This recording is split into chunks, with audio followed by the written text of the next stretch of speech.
The Improper Life of Bezellia Grove, a Novel, by Gregg Gilmore. Narrated by Tavia, Gilbert. Copyright 2010 by Gregg Gilmore.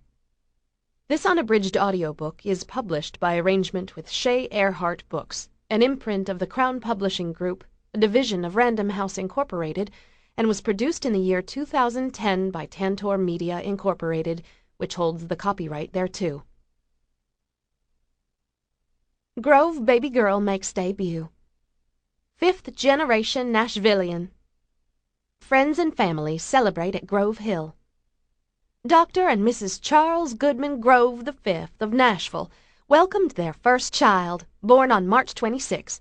The proud parents officially announced the birth of their daughter, Bezellia Louise, yesterday at a festive luncheon held at the family's Grove Hill estate.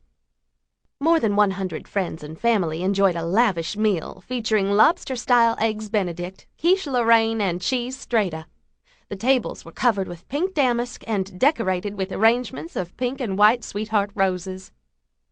Mrs. Grove wore a one-piece pale pink linen dress with a coordinating short-sleeved jacket detailed with a pink grosgrain ribbon. Her baby daughter was the center of attention, wearing a smocked white cotton gown accented with soft pink rosettes and trimmed with a pink satin ribbon. Dr. Grove gave his newborn daughter a strand of heirloom pearls, a necklace that was once worn by his great-grandmother. Guests said the Groves were radiant as they introduced their infant daughter to Nashville society.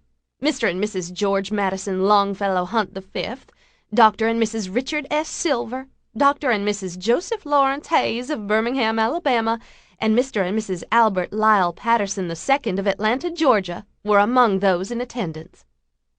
The Nashville Register, early edition, May 1st, 1951. Chapter 1. Apparently, among those who consider their social standing some measure of importance, I am to be admired, for I am one of the few Nashvillians who can claim with infallible certainty that a blood relation has lived in this town since its inception.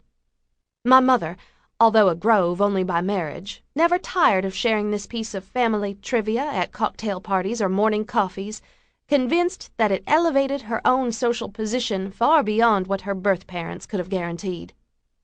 And whether or not she exaggerated the details of our family's history in the hope of impressing her friends, the truth remains that a poor Carolina farmer packed his bags some 250 years ago and set out to cross the Appalachian Mountains, heading west with his young bride, determined. Sample complete. Ready to continue?